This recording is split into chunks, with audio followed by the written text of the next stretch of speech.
ओम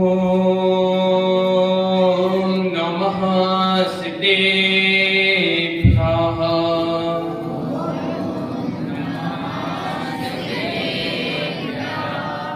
ओम नमः सिद्धेभ्यः।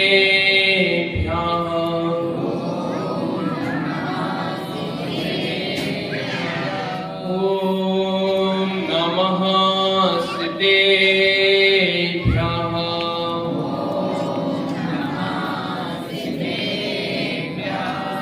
चन्द्रप्रभं चन्द्रमरीचिगौरं चन्दं द्वितीयं जगतीर्गन्धं वन्दे विवन्दं महितां विचित्रं जिनं जितश्रान्तिकषाय वन्दं जिनं जितश्रान्तिकषाय वन्दं जिनं जितश्रान्तिकषाय वन्दं। सभी लोगों के लिए अपने छोटे छोटे हाथों से बड़ी बड़ी मंजिलें पाने के लिए दोनों हाथ उठाकर के जयकारा लगाना है। जय बोले चैतन्य चमत्कारी चंदा प्रभु भगवान की, सदन नायक महावीर स्वामी की, परम पूज्य गणाधिपति गंधराचार्य कुंदूर सागर जी महाराज की, परम पूज्य गणाचार्य आचार्य श्री व्यास सागर जी महाराज की, परम पूज्य आचार्य श्री 108 विभाग सागर जी महाराज की, आचार्य संघ की, सिद्धि चक्र महामंडल विधान की।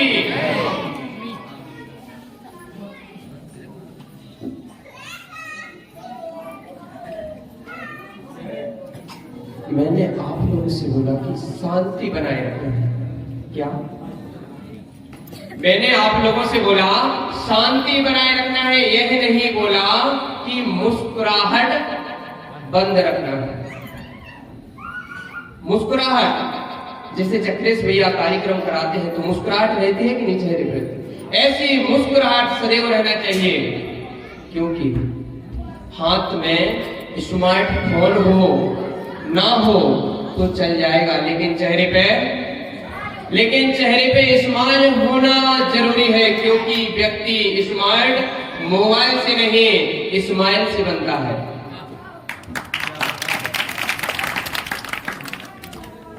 तो हमारी मुस्कान सदैव बनी रहे।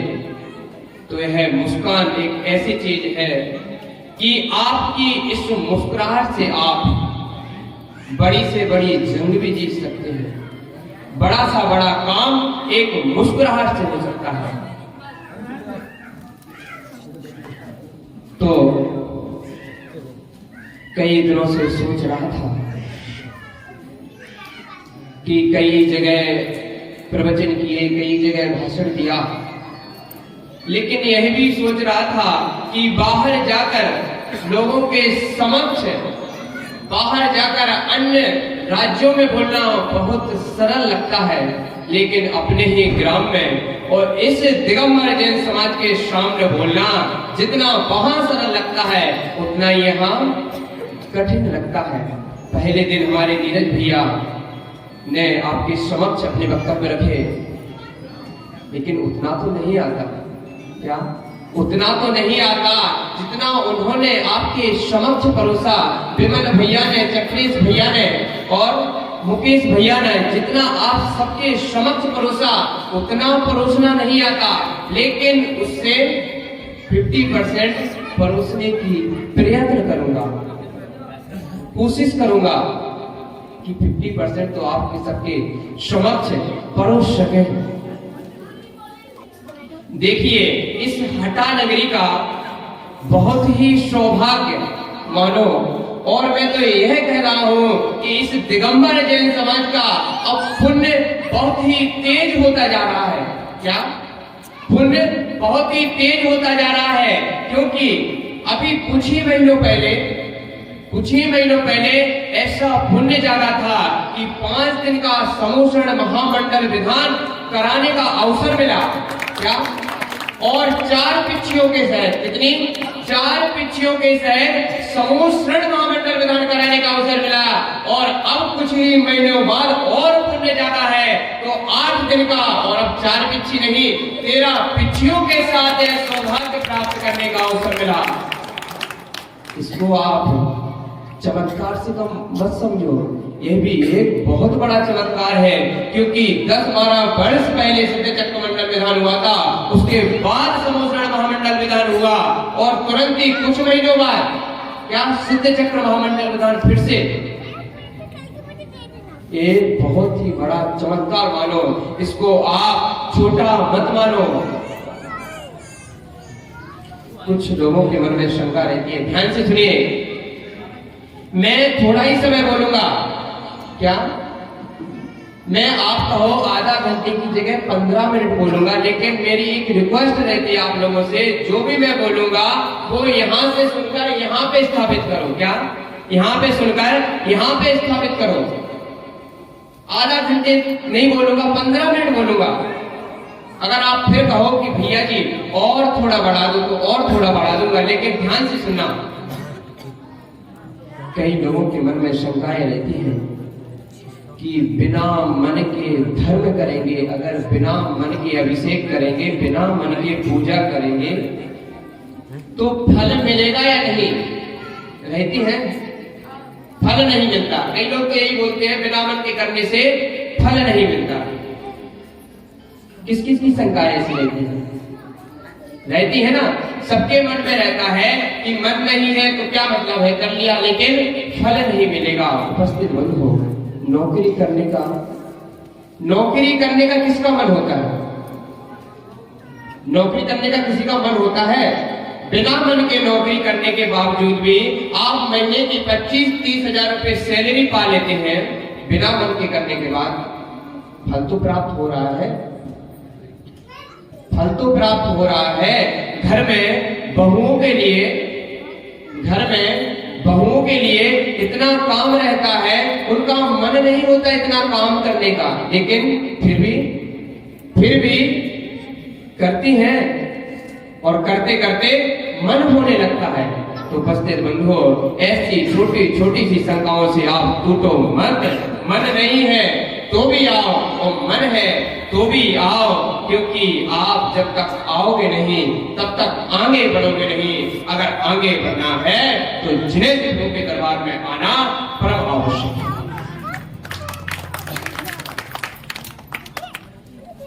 यहाँ पे बैठे हुए लोगों, कई लोगों की उम्र 80 वर्ष हो गई होगी, कई लोगों की 70 वर्ष, कई लोगों की 40 वर्ष, कई लोगों की 50 वर्ष हो गई है। आपकी उम्र 80 वर्ष हो चुकी है। आपने कभी अंदाजा लगाया? यह सिद्ध चक्र महामंडल के 5 दिन निकल चुके हैं, हमें क्या मालूम चला?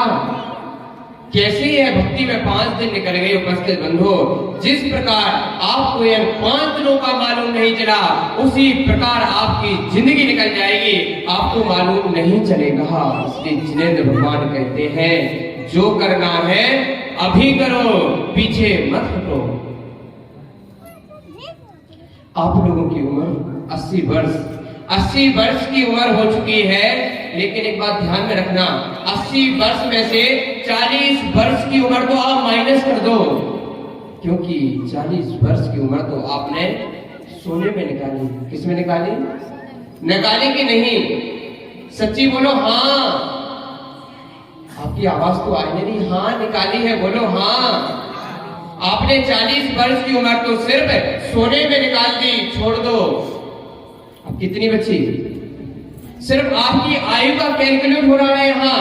आप तो मानते हैं, अरे मैंने क्या धर्म की जिंदगी जी है, क्या धर्म की जिंदगी जी है। और जो तो 80, 60, 70, 80 वर्ष के लोग हो गए, वो तो कई लोग बोलते हैं क्या, जब तक हम हैं, जब तक धर्म है, हम चले जाएंगे तो मालूम नहीं धर्म का क्या होगा, रहेगा या नहीं। क्या बोलते हैं कि नहीं? सुना होगा आपने कई लोगों के मुंह से, बूढ़े बुजुर्गों के मुंह से सुना होगा कि हम रहेंगे, उसके बाद धर्म रहेगा या नहीं। उपस्थित बंधु, आचार्यों ने कहा है, जब तक इस भारत की वसुंधरा पर अग्नि का वास है, तब तक धर्म का वास है। क्या? जब तक इस भारत की वसुंधरा पर अग्नि का वास है, तब तक धर्म का वास है। और जब इस भारत की वसुंधरा में अग्नि का वास खत्म हो जाएगा, तब भी धर्म का नाश नहीं होगा, अभाव होगा। क्या? तब भी धर्म का अभाव होगा। तो ऐसे अहंकार में हम नहीं बोल सकते कि जब तक हम हैं तब तक धर्म है।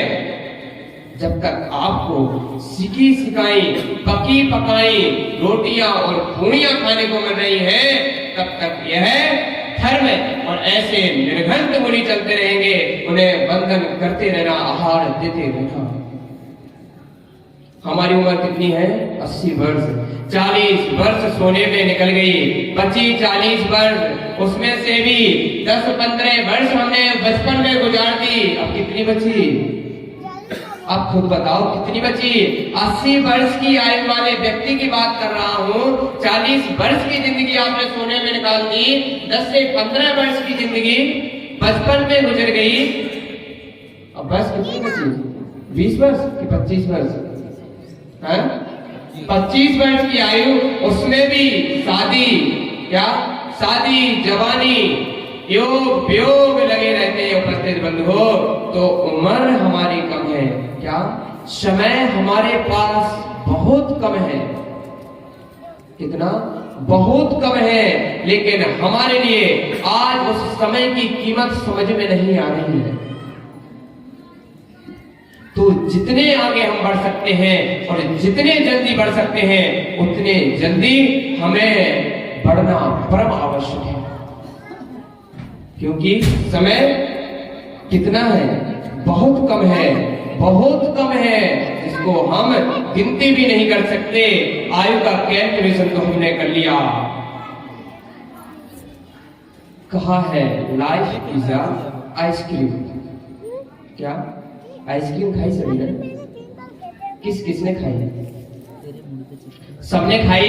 Life is ice cream. आपकी जिंदगी एक आइसक्रीम की तरह है। अरे भैया जी आप क्या बोलते हो? आप हमारी जिंदगी एक आइसक्रीम की तरह है। आइसक्रीम को खोल दो ऐसी पिच पिची हो जाती है। क्या हमारी जिंदगी ऐसी है? Life is ice cream. आपकी जिंदगी एक आइसक्रीम की तरह है। जिस प्रकार आइसक्रीम की पैकिंग खोलने के बाद, सुनिए ध्यान से, बहुत ही मार्मिक बात है। जिस प्रकार आइसक्रीम की पैकिंग खोलने के बाद उसे खाओ, टेस्ट डज नॉट टेस्ट। उसे खाओ या ना खाओ पिघलने ही वाली है। पिघलने वाली है कि नहीं? आइसक्रीम खाओ या ना खाओ वह पिघलने ही वाली है। और इसका अर्थ मतलब उसे खाके उनका टेस्ट तो बना लो। उसी प्रकार आचार्य कहते हैं, इसी प्रकार आपकी जिंदगी है। जन्म लेने के बाद आपकी आयु बढ़ना चालू हो जाती है, उसे सदमार्ग में लगा लो, वरना आपकी जिंदगी बेस्ट निकलने ही वाली है। बेस्ट निकलते ही जाएगी। निकलेगी कि नहीं? तो हमारी जिंदगी कैसी है? बहुत ही सरल भाषा में आपके समक्ष में प्रवचन कर रहा हूं, आपके समक्ष वक्तव्य कर रहा हूं। बहुत ही सरल भाषा में हमारी जिंदगी कैसी है? बोलो किसकी तरह है? किसकी तरह है? आइसक्रीम की तरह है। या तो आइसक्रीम को खा लो वरना पिघल जाएगी। उसी प्रकार अपनी जिंदगी को जल्दी से जल्दी सद्गुणों की ओर पहुंचा दो, वरना जिंदगी निकल जाएगी। चलो अब आते हैं कर्मों की तरफ। कर्म कितने होते हैं? 8 कर्म। लेकिन कई लोग बोलते हैं किसने देखे पिछले कर्म, किसने देखे अगले कर्म। हमारे बीरचंद चाचा ने तो 8 दिन का भोजन बनाया है, तो खाओ पियो और मस्त रहो। सोचते हैं कई लोगों के मुंह से सुना होगा आपने, किसने देखे कर्म क्या होते हैं? कर्म खाओ पियो और मस्त रहो। बंधो कर्म किसने देखे पिछले कर्म? सब हमारे समक्ष है, फिर भी आप कहते हैं किसने देखे पिछले कर्म? 2 प्रकार के कुत्ते होते हैं। क्या? एक कुत्ता वह होता है जो सड़क के किनारे दर एक टुकड़े के लिए तरस रहा है। ध्यान से सुनिए मेरी बात। एक कुत्ता वह होता है जो दर दर घर के द्वारे एक एक टुकड़े के लिए तरस रहा है, और एक कुत्ता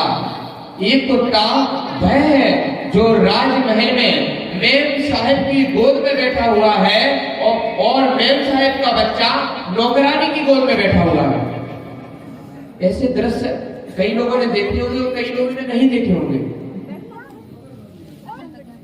दो प्रकार के कुत्ते, एक कुत्ता दर-दर भटक रहा है, एक एक टुकड़े को तरस रहा है, एक कुत्ता महलों में रहकर मेम साहिब की गोद में बैठा हुआ है, मेम साहिब कुत्ते के बच्चे को गोद में बैठाए हुए हैं, और मेम साहिब का खुद का बच्चा नौकरानी की गोद में बैठा हुआ है। इसको क्या कहोगे आप? बोलिए। इसको तो कह सकते हैं पिछले जन्म के कर्म।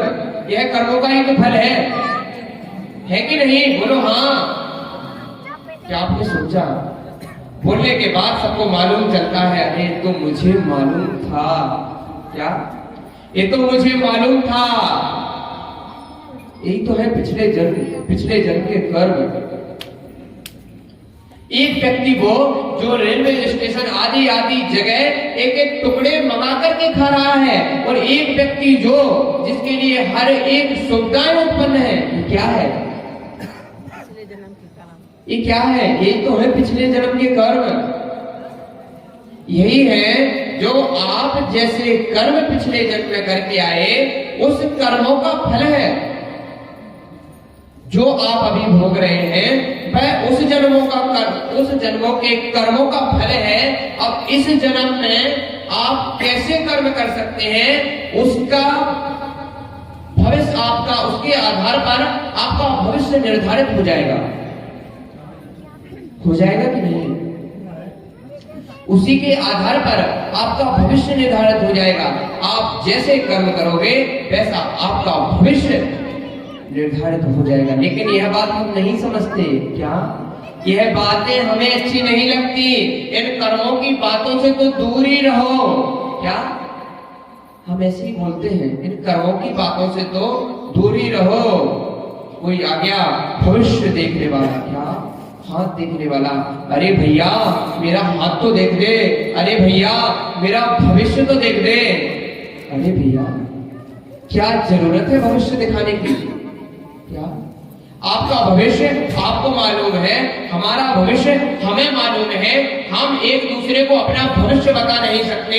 जिस प्रकार एक एग्जाम देने वाले बच्चे को एग्जाम लिखने के बाद उसे खुद रिजल्ट मालूम चल जाता है कि नहीं? लेकिन फिर भी माता श्री पूछती हैं, क्या बेटा एग्जाम कैसा गया? पास तो हो जाएगा। अरे माँ ऐसा क्यों कह रही हो? पास नहीं 90% आएंगे। क्या बोलता है? अरे माँ ऐसे क्यों कह रही हो? 90% आएंगे। बोलता है कि नहीं? सबके बच्चे बोलते हैं। लेकिन पेपर लिखने के बाद आया, उसे अपना रिजल्ट तुरंत ही मालूम चल जाता है कि मैं 90% लाऊंगा या फेल होगा या 60% लाऊंगा। उसी प्रकार आपको किसी के पास हाथ दिखाने की आवश्यकता नहीं है, किसी के पास जाकर अपना भविष्य पूछने की आवश्यकता नहीं है, क्योंकि हमारा भविष्य मालूम है। अब तो सब कह सकते हैं कि हमें अपना भविष्य मालूम है, क्योंकि आपका भविष्य आपके कर्मों से निर्धारित होगा। अगर आप नाई की दुकान पे जाकर पूछोगे, भैया मेरे सिर पर कितने बाल सफेद हैं और कितने बाल काले हैं, तो वह एक ही जवाब देगा, मित्र 2 मिनट रुक जा, नीचे गिरने के बाद तुझे खुद ही मालूम चल जाएगा कि तेरे सिर पर बाल कितने सफेद हैं और कितने काले हैं। उसी प्रकार एक बात ध्यान में रखना, हमारा भविष्य हमें खुद मालूम है। एक बात ध्यान में रखना, इन कर्मों की बातों का भी आप ध्यान में नहीं दोगे तो अंत में आपको पछताना पड़ेगा, क्योंकि यह जो मनुष्य गति है, यह एक ऐसी मनुष्य गति है, इस गति से आप हर एक गति में जा सकते हो। क्या? जा सकते हो कि नहीं? इस गति से आप नरक भी पा सकते हो, इस गति से आप त्रियंच भी बन सकते हो, इस गति से आप देव भी बन सकते हो, और इस गति से आप मनुष्य भी बन सकते हो। जिस प्रकार एक ट्रेन होती है, ध्यान से सुनिए, जिस प्रकार एक ट्रेन होती है, एक ऐसी ट्रेन होती है जो हर एक स्टेशन पर रुकती है। क्या? एक ऐसी ट्रेन होती है जो हर एक स्टेशन पर रुकती है, और दूसरी ऐसी ट्रेन होती है जो सिर्फ जंक्शन पर रुकती है। तो यह मनुष्य गति एक जंक्शन की तरह है, और जंक्शन पे जो ट्रेन रुकती है, उस जंक्शन से आप जहां आपको जाना है वहां तक ही आप ट्रेन पकड़ सकते हैं। उसी प्रकार यह मनुष्य गति है, जहां आप जाना चाहते हो, क्या नरक में जाना चाहते हो, ये मनुष्य गति आपको नरक इस प्रकार पहुंचा सकती है। देव गति में जाना चाहते हो तो यह मनुष्य गति आपको देव इस प्रकार बना सकती है। अगर त्रियंच गति में जाना चाहते हो तो यह मनुष्य गति आपको त्रियंच गति में इस प्रकार पहुंचा सकती है। डिपेंड फॉर यू, आप क्या पसंद करना चाहते हैं? इन तीन गतियों में से आप क्या पसंद करना चाहते हैं? आपके ऊपर डिपेंड है, और आपके कर्मों के ऊपर डिपेंड है। आपके कर्म ही आपको सदगति तक ले जा सकते हैं, अन्यथा आप जैसे भटकते आए हैं वैसे ही भटकते रहोगे।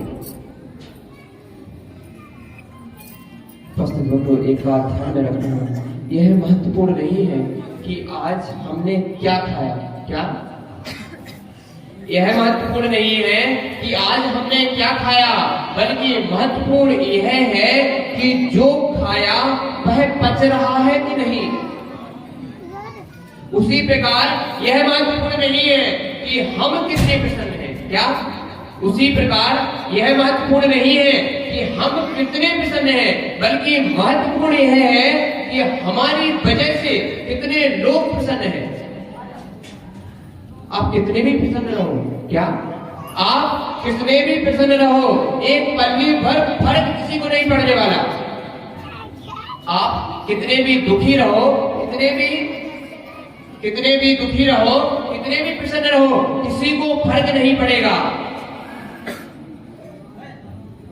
कहने वाले कहते रहेंगे और बोलने वाले बोलते रहोगे। अगर आप सीधे निकल जाओगे तो देखने वाले लोग बोलेंगे, अरे देखो तो ये सीधा निकल गया, बोलता भी नहीं। अगर आप बोलकर निकलोगे तो लोग बोलेंगे, अरे देखो तो कितना बड़बड़ करता है। अगर आप मुंह मोड़कर निकलोगे तो लोग कहेंगे, देखो तो इनका लड़का मुंह मोड़कर निकलता जाएगा। बोलने वाले बोलेंगे, कहने वाले कहेंगे, जिस प्रकार कहेंगे, क्योंकि उनकी हैबिट में है कहना, लेकिन हमारी हैबिट में तो नहीं सुनना। क्या है तो ठीक है, नहीं है तो इस प्रकार इस बात को कंफर्म कर लो, इस बात को यहां से सुनकर यहां पे माइंड में सेट कर लो कि हमें अपने कर्मों को ध्यान देना है और अपने गोल को निर्धारित करना है। अगर काइट को हाइट पर पहुंचना है, काइट को हाइट पर पहुंचना है तो उसे गाइड की आवश्यकता होती है। काइट अर्थात पतंग।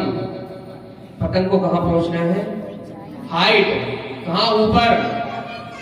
पतंग को अगर ऊपर पहुंचना है तो उसके लिए किसकी आवश्यकता होती है? गाइड। कौन नीचे गाइड कर रहा है?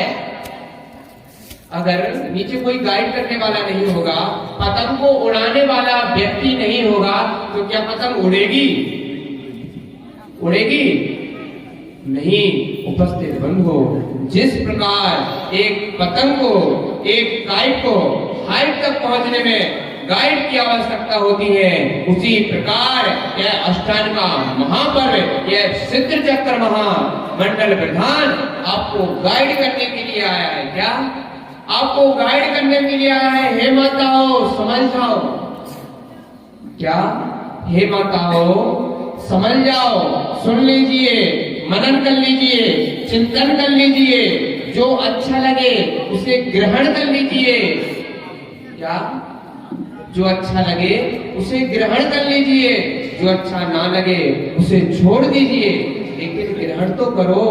कुछ तो ग्रहण करो। इस अष्टांगिका पर्व में कुछ ग्रहण करोगे, अगले अष्टांगिका पर्व में सब कुछ ग्रहण करने की हिम्मत तो आएगी, ताकत तो आएगी। टाइम काफी हो चुका है, अपनी थोड़ी सी बात बोलकर अपनी वाणी को विराम दूंगा। इस दुनिया में 4 प्रकार के लोग होते हैं। क्या इस दुनिया में? भैया बोल रहे हैं, बहुत अच्छा लग रहा है, और आप 10-15 मिनट बोलो, ठीक है। इस दुनिया में 4 प्रकार के लोग होते हैं। कई लोगों की मानसिकता रहती है राम राम जपना। क्या राम राम जपना? अंगिका तो बोलो, बहुत सुंदर। एक बार और, राम राम जपना, पराया माल अपना। कई लोगों की मानसिकता ऐसी बन चुकी है और बनती जा रही है, मेहनत करना ही नहीं चाहते, गोल को अपने निर्धारित करना नहीं चाहते, हाइट तक पहुंचना ही नहीं चाहते, जहां ठहरे वहीं पर जैसी जिंदगी घिसती पिटती निकल गई है उसी में खुश रहे हैं। क्या इसको जिंदगी नहीं कहते? क्या इसको जीवन नहीं कहते?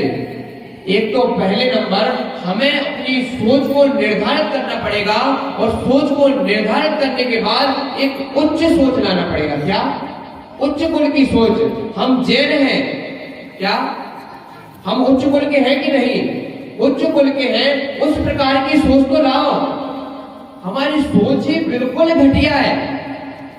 इस दुनिया में 4 प्रकार के लोग होते हैं। कई लोग सोचते हैं राम नाम जपना, पराया माल अपना। पहले प्रकार के, सुनिए, ध्यान से सुनना है, टाइम बहुत ही कम है और बातें बहुत ही ज्यादा है, समय एक ही दिन का है। 4 प्रकार के लोग होते हैं। कितने प्रकार के? 4 प्रकार के लोग होते हैं। उसमें से पहले प्रकार के, क्या? धन संपत्ति राज द्वार। क्या मेरा तो मेरा है, मेरा तो मेरा है और तेरा भी मेरा है। हाँ, मिथ्या दृष्टि, इसको आचार्यों ने कहा है मिथ्या दृष्टि। सीधा इस शब्द आचार्यों ने लिख दिया है, मिथ्या दृष्टि। मेरा तो मेरा है और तेरा भी मेरा है। दूसरे प्रकार के, ध्यान से सुनिए, मेरा मेरा है। दूसरे प्रकार के, मेरा मेरा है और तेरा तेरा है कि नहीं? ऐसे प्रकार के कौन कौन है? मेरा मेरा है भैया और तुम्हारा तुम्हारा है, इसमें मैं संतुष्ट हूं। है कोई इस प्रकार का? है कोई? तो हाथ खड़ा करो। है, क्योंकि आगे के तो आप सहन नहीं कर पाओगे, इसलिए इसी में फायदा है कि आप हाथ खड़े कर लो। हो कि मेरा तो मेरा है और तेरा भी मेरा है। दूसरे प्रकार के, मेरा मेरा है और तेरा तेरा है।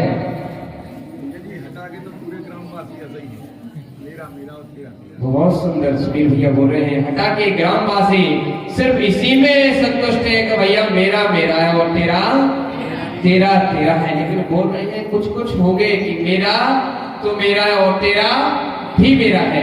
तीसरे प्रकार के, सुनिए, तीसरे प्रकार के एक देश संयमी जो होते हैं, उनकी सोच रहती है भैया तेरा तो तेरा है। क्या भैया तेरा तो तेरा है, लेकिन मेरा भी तेरा है। पहले प्रकार के, बोलो, आप कुछ सीखो या ना सीखो, लेकिन 4 शब्द तो सीख के जाना, तभी मेरा यहाँ बोलना सार्थक होगा। वरना इतनी देर बोला, ऐसा पसीना बहाया और क्या फायदा हुआ?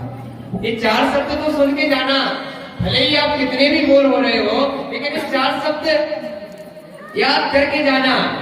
पहले प्रकार के, मेरा मेरा है, तेरा भी मेरा है, मेरा मेरा है, तेरा मेरा तो मेरा है, लेकिन मेरा भी तेरा है। दूसरे प्रकार के, तेरा और मेरा।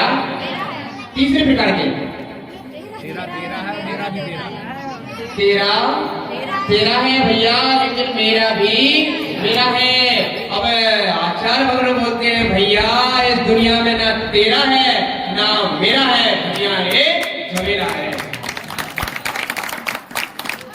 बस बंधुओं, आप कितने भी प्रयत्न कर लो, कुछ भी कर लो, दुनिया में कुछ भी नहीं है। रज भी रज से बनी देह के, ये आपकी मिट्टी का शरीर है। आपका मरण होगा, अंत में आप कुछ भी लेके नहीं जाओगे। एक दिन और मैंने बात कही थी, आपके मरण होने के बाद आपके ऊपर जो कफन उड़ाया जाएगा, वह भी कहां तक के लिए? शमशान तक के लिए। जो आपके ऊपर कफन उड़ाया जाएगा, उसके लिए भी कहा है कि कफन भी क्या चीज है। जिसने बनाया उसने बेच दिया।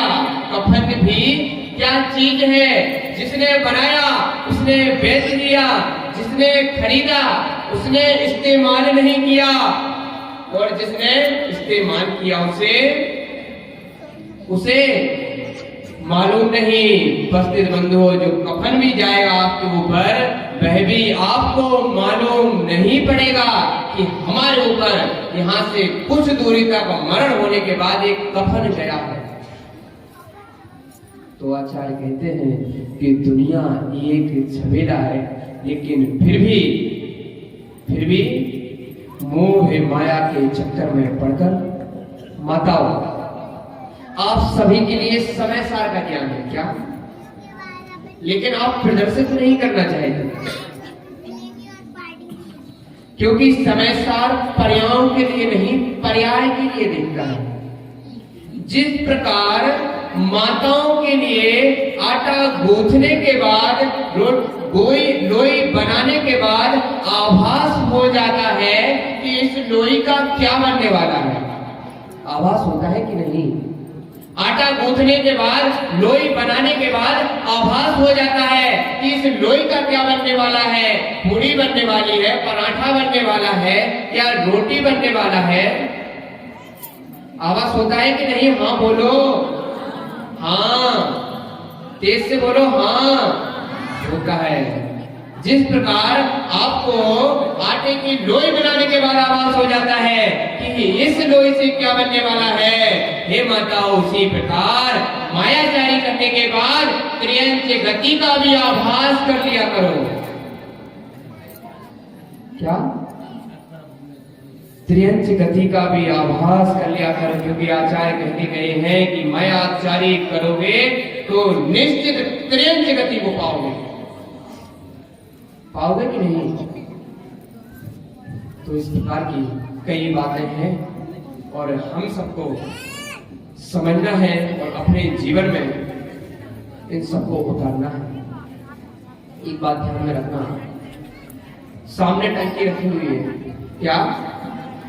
सामने टंकी रखी हुई है कि नहीं? अगर टंकी के पानी में कचरा है, क्या टंकी के पानी में कचरा है तो उसमें जो नल लगा हुआ है उसमें भी कचरा आने वाला है। क्या? उसमें भी कचरा आने वाला है, और जिस नल से आप जिस बाल्टी में पानी भर रहे हैं उसमें भी कचरा आने ही वाला है। निश्चित है कि नहीं? जिस प्रकार टंकी के पानी में कचरा है और वह कचरा नल में भी आएगा, और जो कचरा नल में आएगा वह बाल्टी में भी आएगा। तो बच्चे बंधुओं, मन को कलुषित कर आप वचन और काया में सफलता पाना चाहो तो ऐसी कोई भी पॉसिबिलिटीज नहीं है। अगर आप, कई लोग सोचते हैं, क्या कई लोग सोचते हैं कि मैं वचन में सही बोलूं, क्या अपनी काया को तो सही रखूं, लेकिन आप कितनी देर रखोगे? क्या समय है आपके पास? लोग तुरंत ही समझ जाएंगे। जब तक आपका मन ठीक नहीं है तो वचन और काया को सही रखने से कोई भी मतलब नहीं है। उपस्थित बंधुओं, आज का इन अष्टांग का महापर्व का सबसे मुख्य आप गोल यह बना के रखें कि हमें सम्यक दर्शन को प्राप्त करना है। क्या? किसको प्राप्त करना है? सम्यक दर्शन को प्राप्त करना है। उपस्थित बंधुओं, एक बात ध्यान में रखना, अगर हमने अपने जीवन में सम्यक दर्शन को प्राप्त कर लिया तो इस दुनिया की सबसे बड़ी संपत्ति को प्राप्त कर लिया। अगर आपके पास सम्यक दर्शन आ जाए तो इस दुनिया से, क्या इस दुनिया से आप जीत जाओगे।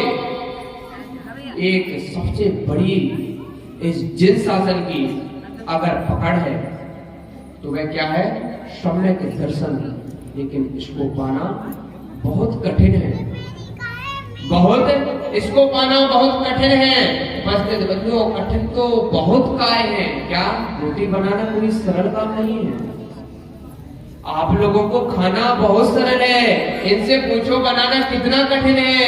रोटी बनाना भी कठिन है, और ध्यान में रखो कठिन हर एक चीज है, लेकिन प्रयत्न करके हम उसे हासिल कर सकते हैं। एक प्रयत्न तो करो, सम्यक दर्शन प्राप्त करने का प्रयत्न तो करो। मनुष्य होकर मनुष्य गति मिलने के बावजूद भी आप अगर सम्यक दर्शन को प्राप्त करने की प्रयत्न ही नहीं करते तो आपसे बड़ा आलसी व्यक्ति इस दुनिया में कोई नहीं हो सकता। तो सबसे मुख्य बात है सम्यक दर्शन को प्राप्त करना।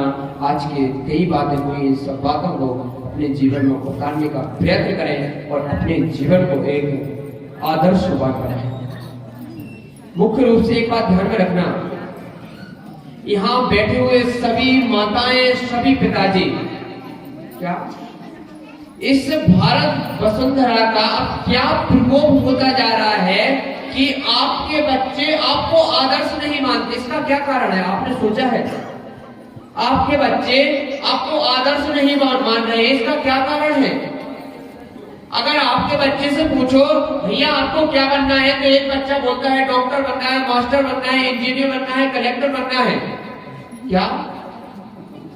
क्या बोलता है बच्चा? डॉक्टर बनना है, मास्टर बनना है, इंजीनियर बनना है, कलेक्टर बनना है, बिजनेस करना है। सिर्फ उसके शब्द, उसके मुख पर यही शब्द आ रहे हैं। इसका कारण क्या है? कोई बच्चा ये कहता अरे भैया मुझे तो अपने पिताजी की तरह बनना है, मुझे अपनी माँ की तरह बनना है।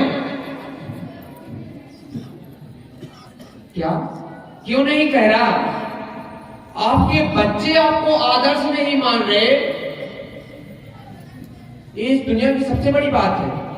क्या आपके बच्चे आपको आदर्श नहीं मान रहे, इसका क्या कारण है? इस पे आपको विचार करना चाहिए। अगर आपके बच्चे आपको आदर्श नहीं मान रहे तो उसका अर्थ ये हुआ कि हमारे अंदर कुछ खोट है। हुआ कि नहीं? इसका अर्थ ये हुआ कि हमारे अंदर कुछ खोट है, और जो खोट है वह आप संभाल सकते हैं, उसको सुधार सकते हैं। एक बच्चा तो कहे नहीं मुझे अपने पिताजी की तरह बनना है, एक बेटी तो कहे मुझे अपनी माँ की तरह बनना है। हम जिनेंद्र प्रभु के सामने आकर बड़ी बड़ी पूजन कहते हैं, आहा क्या क्षुधा रोग विनाशनाय नहीं विधम नृपांति स्वाहा। कितनी बड़ी, इसका अर्थ समझो आप। हे जिनेंद्र प्रभु, जिस प्रकार आपने क्षुधा के रोग से मुक्त हो चुके हैं, उस प्रकार हमें भी इस क्षुधा के रोग से मुक्त कराएं। और क्या चढ़ा करके? एक नैवेद्य, क्या एक इतनी सी चिटक चढ़ा करके हम इतनी बड़ी मांगते हैं, उसमें भी भाव नहीं रहते। तो बस बंधुओं, आप जब तक भाव नहीं लाओगे तब तक उसका फल तो मिलेगा। क्या उसका फल तो मिलेगा, लेकिन जितना फल आप प्राप्त करना चाहते हैं उतना फल नहीं मिलेगा। तो यह शुभ दिन इसलिए आते हैं कि आप अपने जीवन को धन्य बना सको और अपने जीवन का कल्याण कर सको। इसी प्रकार चार लाइन बोलकर अपनी वाणी को विराम देता हूं कि मेरा धर्म काम। ध्यान से सुनिए, चार लाइन है कि मेरा धर्म काम, मेरा धर्म जीव प्राण, मेरा सम्मान मेरे धर्म की बड़ाई में। ध्यान से सुनिए, मेरा धर्म काम, मेरा धर्म जीव प्राण, मेरा सम्मान मेरे धर्म की बड़ाई में। और जीऊंगा सो धर्म हेतु, मरूंगा सो धर्म काज, धर्म के लिए न कभी करूंगा बुराई में। भीषण भयंकर प्रसंग में भी भूल कर भी भूलूंगा न धर्म हेतु, धर्म की दुहाई में। और जब तक रहेगी श्वास सर्वस्व लुटा दूंगा और दुनिया को झुका लूंगा मैं धर्म की बड़ाई में, दुनिया को झुका लूंगा मैं धर्म की बड़ाई में। इसी भावना के साथ हमें इन शब्दों को अपने जीवन में उतारना है और अपने जीवन को कल्याणमय आदर्शवान बनाना है। इसी भावना के साथ जय बोलो भगवान महावीर स्वामी की जिनवाणी स्तुति।